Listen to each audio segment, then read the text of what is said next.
Hi everyone, it's Fitz with your daily delivery. Hope you're doing well. I am very good. Let's get this week rolling. I'm looking forward to Saturday. We got a lot of stuff coming at GoPowercat. If you're not subscribing, please do so. And today we're going to talk about a reason why you should never give up on your team. Well, you see why. First, let me remind you to please subscribe to this YouTube channel. If you're not, do so. It really helps us out. Leave comments, hit the thumbs up, tell me I'm pretty. All those things would be really nice. K-State was 1-3, and it was bad. It felt like 0-9 bad. It was so out of character and out of context for Kansas State football.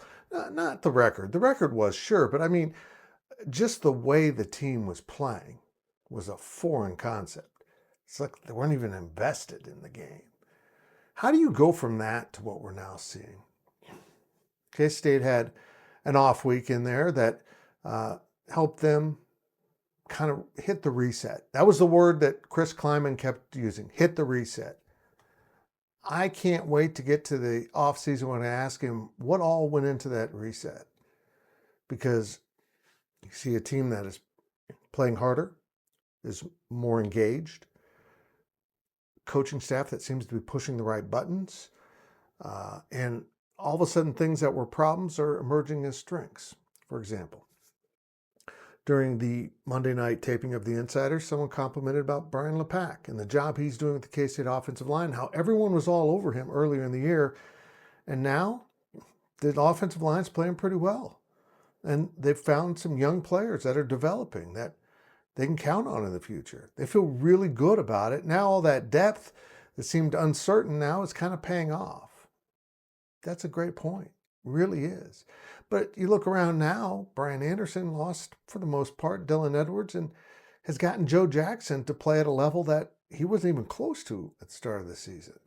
You just go all around the roster from that first week off, that after 4 games, how this team transformed itself. It was from coaching. It was from absolutely understanding what it was going to take to get things turned around. That it was mental and physical and structural in terms of how they were playing the game. They had to reform it all and do so in one open week. I'm blown away by the job Chris Klieman and his staff have done. But they're only 4-4. The way this season is divided up into thirds is just fascinating to me because literally we don't know what this final third will involve. No way can we understand, have the proper context to see what's going to happen.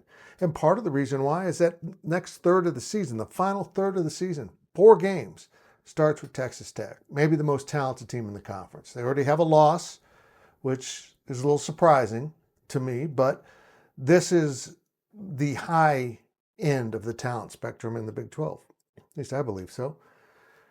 How do they match up with that? Well, earlier in the season, there was no chance in you-know-where that they were going to be able to play with this Texas Tech team or Utah in a few weeks. But this team can.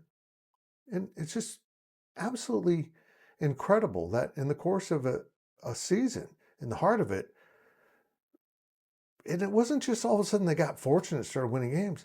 That was a really well-played game at Lawrence. They were pretty good against TCU, too.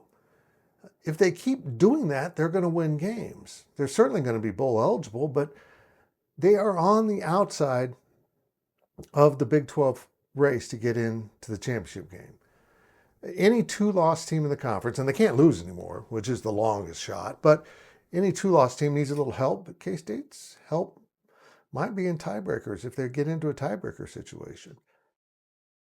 And an absolutely incredible job of coaching by Chris Klieman, his staff, and everyone involved.